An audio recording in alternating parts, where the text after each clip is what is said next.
dating after a breakup or divorce can feel kind of like you're suddenly dropped in a totally new place. Oh, absolutely. Like you don't know the rules, the language, Yeah. anything. It can be super disorienting. Right. Totally. I mean, you're dealing with all these emotions like, who even am I now? Yeah. Or will I ever find love again? It's like being handed a blank canvas. Right. And they're saying, go ahead, paint a masterpiece.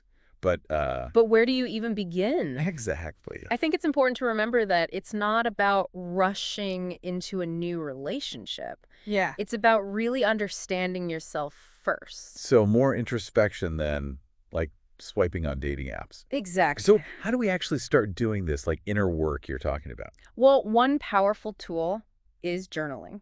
Oh. Even just 15 minutes a day to write down your thoughts and feelings. Like, what were my needs that weren't met in the past? Wow. Or what are my non-negotiables for the future? I think a lot of people get caught up in, trying to find the perfect partner. Absolutely. No one is perfect. Right. And healthy relationships are about understanding and accepting those flaws. So once we've done that soul searching, how do we actually start putting ourselves back out there? It can be kind of scary, especially after a long relationship or a really tough breakup. Yeah, and it's normal to feel that way. Okay, good. Especially with how dating is these days. You might even be dealing with online dating for the first time. Oh, yeah, it's like a whole new world. Right. With its own, rules and everything. Exactly, and it's okay to feel a bit overwhelmed. Yeah. Just remember, there's no need to rush. Just start slow. So it's more like dipping your toes in the water than diving headfirst. That's a great way to put it. Okay, that makes sense. Maybe you start by reconnecting with old friends, or going to events you're interested in, maybe trying a new hobby. This makes me think about, baggage from past relationships, Oh! insecurities and stuff. How do we make sure that doesn't sabotage things? It's definitely something to be mindful of. Okay. It's easy to project past experiences onto new relationships, Like if you've been cheated on before, Exactly. you might be extra suspicious even if there's no reason. It's like looking at the world through a dirty lens. Yeah, I get that. That's why addressing those unresolved issues is so important. Okay, so maybe therapy? Therapy, self-help, support groups, anything that helps you work through those things. So it's not just about finding a new partner. Right. It's about becoming the best version of ourselves. Exactly. It sounds like this healing phase is all about rediscovering who we are and what we really want. It really is. This has been super helpful. I'm feeling more optimistic about this whole dating thing already. I'm glad to hear that. Yeah, so when we come back, let's talk more about the practical side of dating after a breakup or divorce. Sounds good. We'll explore how to ease back into the dating scene, how to create a fulfilling dating life, and just navigate everything with confidence. Stick with us. Welcome back. So before the break, we were talking about the importance of healing and introspection. Right. But, now let's get to the practical stuff, the actual dating part. Okay. I know a lot of people, especially after a divorce or a breakup, they just feel kind of lost. Oh, yeah. They were thrown back into this crazy dating world. It can definitely be overwhelming, especially nowadays. Right. I remember when I first started dating again, I felt so clueless. It's funny you say that Yeah. because there's actually this thing called social jet lag. Really? Yeah, it's like you've been in this relationship bubble and then boom, you're single again. So it's not just me. Nope, it's a real thing. Okay, so how do we deal with this social jet lag? Well, first off, be patient with yourself. Yeah, okay. It takes time to adjust. Right. Start with realistic expectations. It's not about finding someone new right away. It's about rebuilding your confidence. So what are some practical steps we can take to ease back into it? Well, focus on things you enjoy, things that connect you with people, like maybe join a club or a class. Okay. Or volunteer. Something that aligns with your passions. You know what? Yeah. I actually met my partner through volunteering. No way, really? Yeah, we were both at this animal shelter. That's amazing. It wasn't even about dating at that point. We just connected. You see, that's the thing. Yeah. It's not just about finding the one. Right.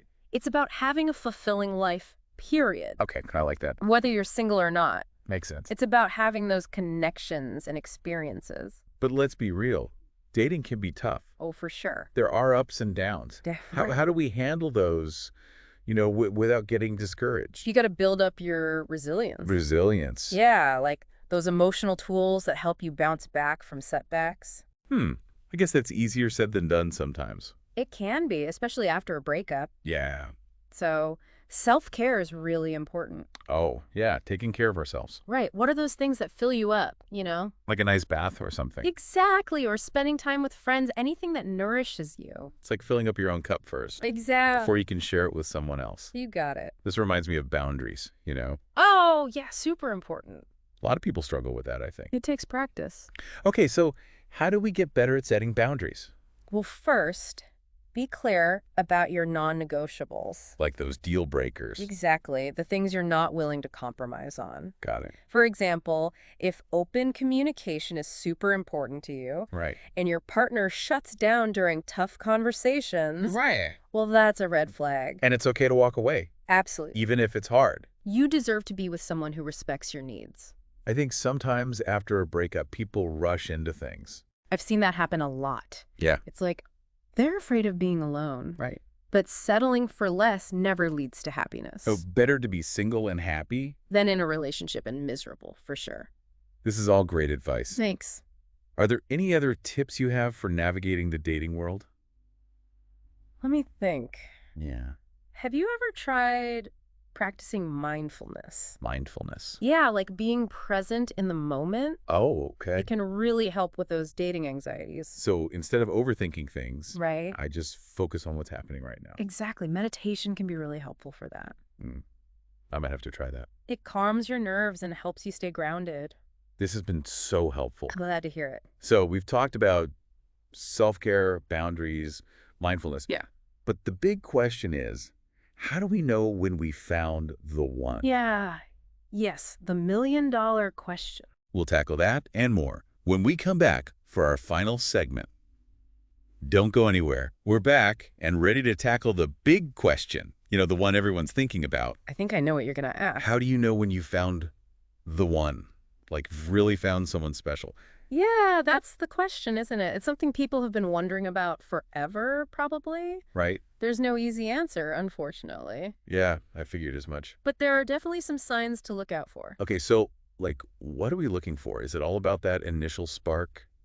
I mean, attraction is important, but it's more than just butterflies. Okay, so what else? It's about finding someone who really sees you, you know? Like they understand you on a deeper level? Exactly. They get you, even when you're not saying anything. That sounds pretty amazing. It is. It's a feeling of being truly understood and accepted. But how do you know it's real and not just infatuation or something? That's a good question. Yeah. Pay attention to the little things, the patterns. In a healthy relationship, there's this underlying respect.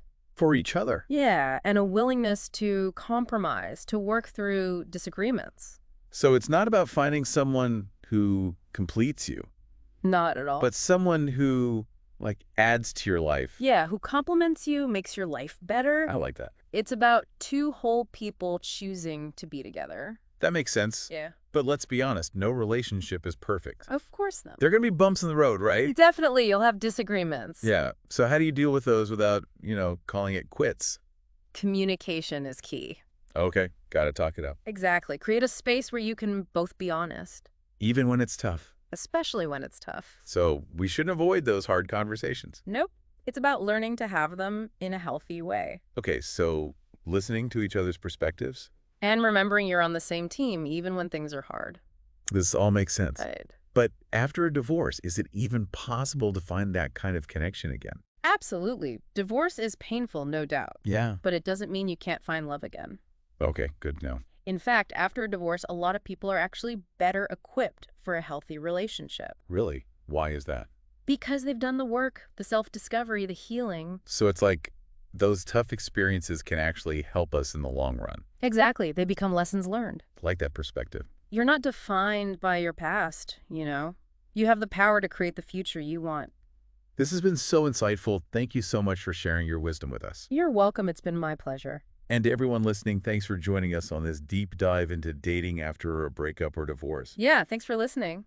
Remember, there will be ups and downs, but don't give up on finding that special connection. It's out there. And most importantly, never forget how amazing you are. You deserve all the happiness in the world. You said it. Until next time, take care.